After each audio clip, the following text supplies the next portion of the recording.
Police stop bystanders from setting fire to a semi-trailer. Hela Provincial Authority established. And tourist calls for support for people with disability. This is National EMTV News with Helen Sayer. Good evening and thank you for joining me for Saturday's news. Quick response by police prevented bystanders from setting fire to a semi-trailer that overturned along the Kumo Avenue in Port Moresby this afternoon. The semi-trailer, belonging to a construction company, was heading towards North Waigani when it tipped over. 4 men who were on the truck fled the scene minutes after the incident. According to witnesses, the truck capsized between 2:30 and 3 p.m.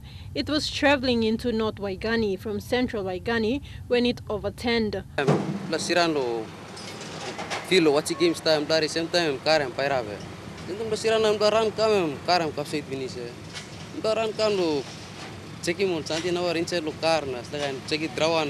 Police personnel and firefighters rushed to the scene to save the 4 men who were on board.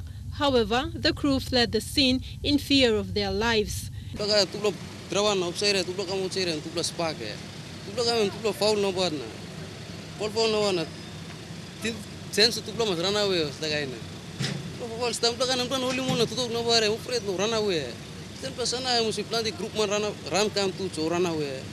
There were evidence of liquor found in the truck's cabin. A rescue team arrived minutes later and removed the container that was attached to the semi-trailer. They placed the container on another vehicle and had it taken away.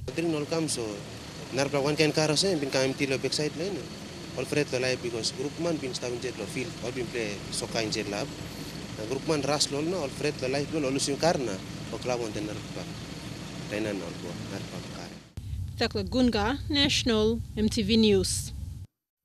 Hela Province has come on board to establish its Provincial Health Authority and improve health services in the province. Speaking during the launch in Tari, Health Minister Michael Malabag said the authority will remove barriers to effectively deliver primary health care to the people.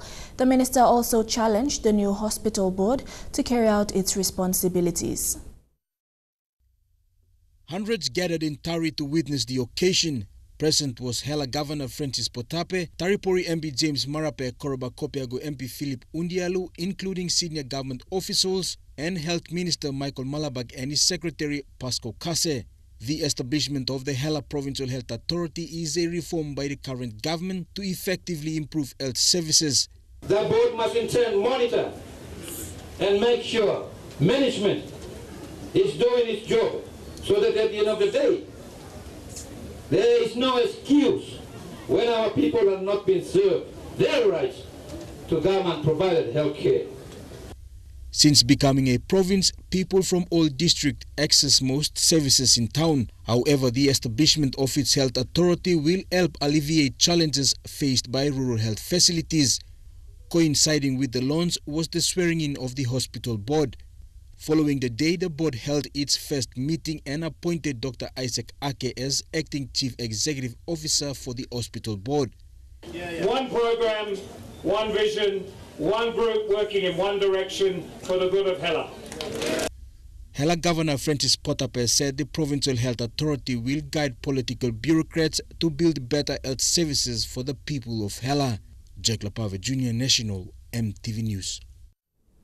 More needs to be done for tourists with special needs who want to travel around the country. This is from Dr. Burkhard Hens, a German tourist living with disability who has been visiting the country since 2014. Apart from bird watching, Dr. Hens has been able to build a network with locals living with special needs. Dr. Bukert Hans, a biologist by profession, has visited several provinces in the country. With each visit, Dr. Hans says it has improved with services and more flights available. He said his visit has received nothing but positive feedback from locals. However, he said accommodation that is suitable for people with special needs is a need in the country. Dr. Hans travels with assistance from a nurse who is also from Germany. This is their second visit to the country. In his first visit, he did not meet many people with special needs in the provinces.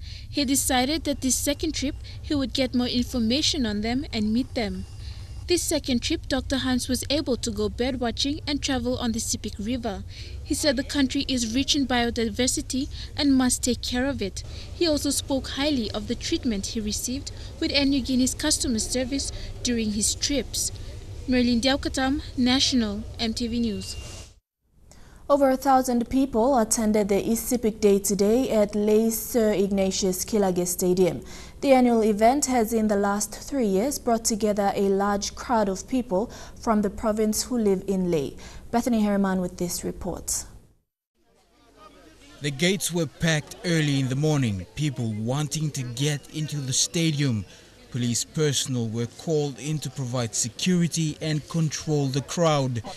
Once inside, the speeches began, and after the speech, the party began.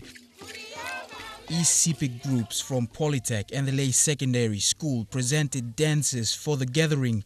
Those that attended say it was a very proud day. Bosco Baiba, who lives and works in Lay, says it's all about identity. Proud of it, gives the feeling of my identity. Like all Sepik Day celebrations, nothing is held back. They dance and sing, while some take it to a whole new level. Bethany Harriman, National EMTV News, Lay. National EMTV News continues after the break. Stay with us.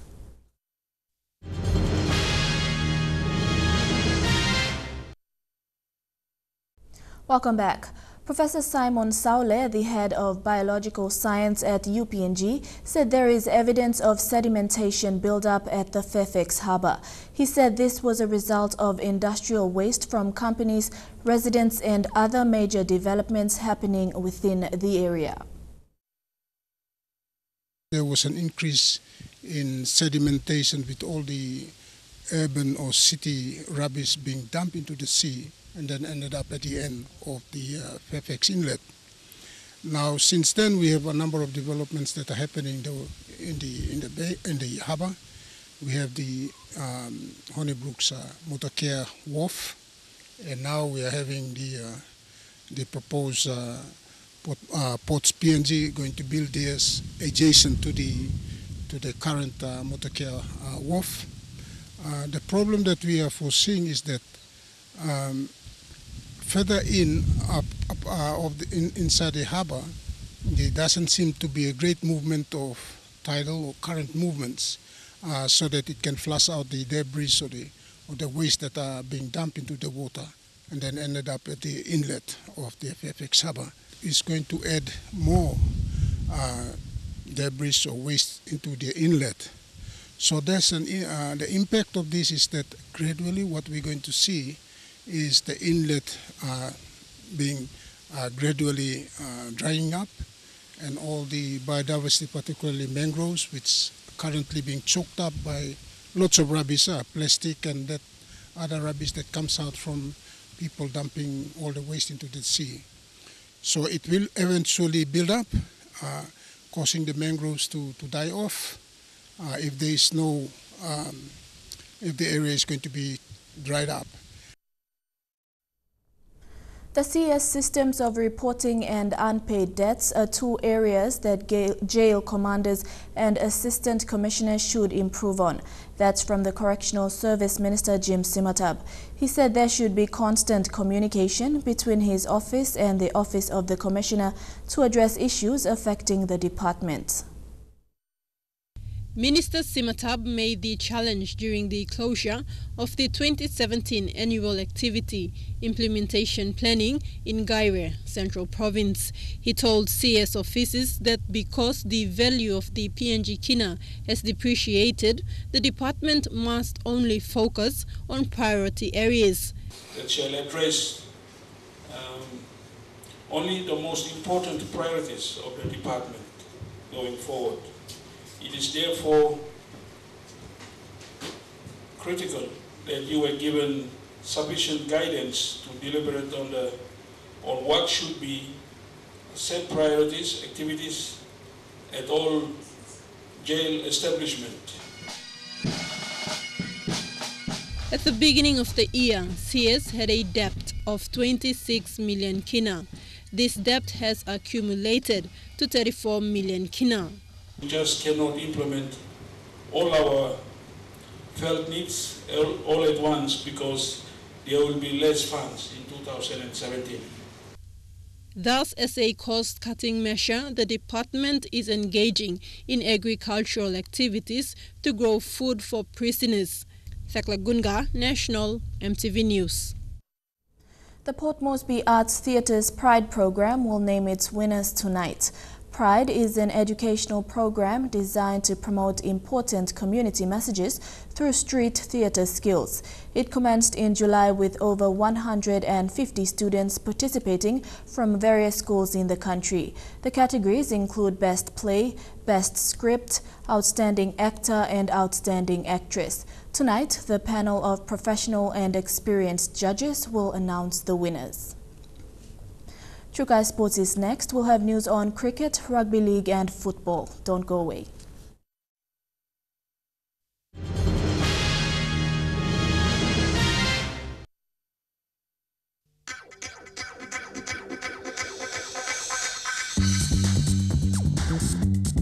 Chukai Sports.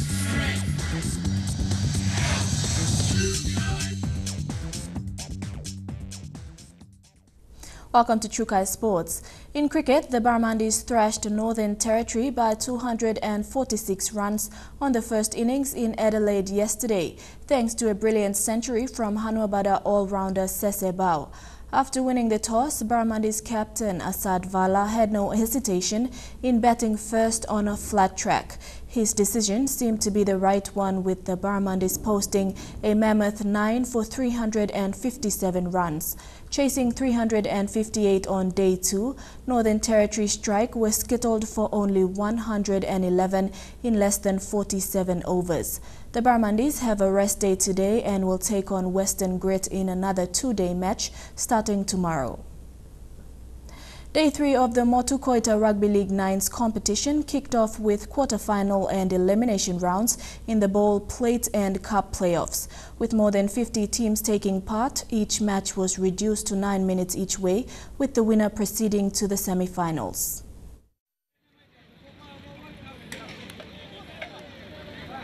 Kicking off with the Bowl quarterfinals with the first 4 teams, the last match was between Muriogo and Elevala Country that saw a thrilling encounter between both sides. With great passes on hand for the Muriogo, they managed to get through the gap to score their first try, bringing the score to 6 with a successful conversion. It wasn't long before half-time another opportunity came again for Muriogo, executing with another successful try, bringing the score up to 10 points. Elevala Country, on the other hand, with 3 minutes remaining on the clock, struggled to reach the opponent's try line only seconds before half-time whistle. After half-time, Elevala Country managed to create some momentum, creating a fence to stop its opponent from scoring while having to push harder, scoring their first try at only 5 minutes into full-time. At full-time whistle, Muriogo managed to nail the coffin with 14 points victory, Elevala Country 8.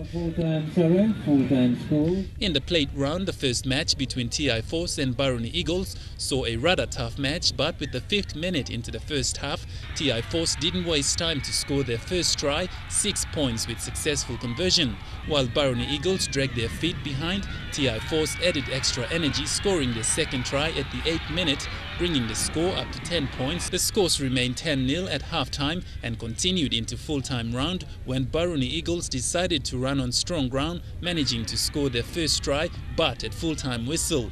The final score was 10-4 in favor of TI Force. In another match, Poriporina was defeated by Poriporina White with 18 points to 12.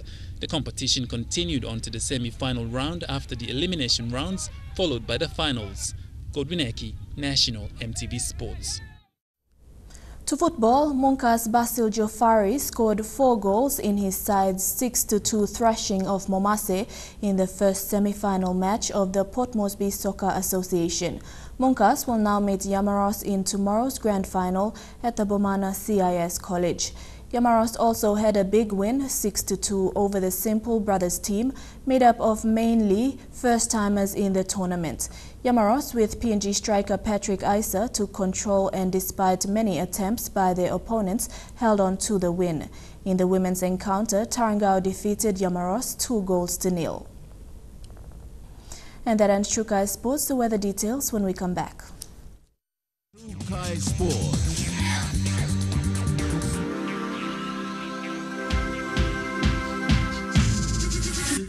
True Kai Sports. The weather details are proudly brought to you by Dulux Weather Shield. Worth doing with Dulux.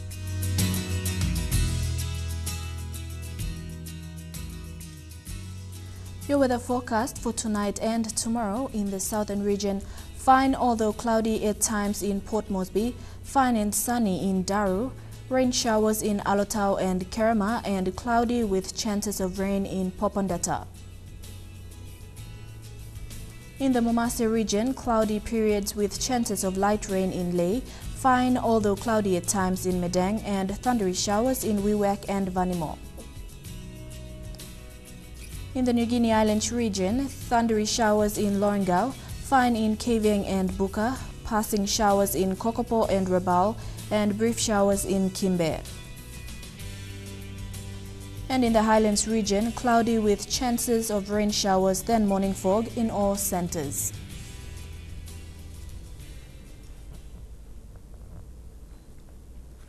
The weather details are proudly brought to you by Dulux Weather Shield. Worth doing with Dulux. Before we go, a recap of our main stories. Police stop bystanders from setting fire to a semi-trailer.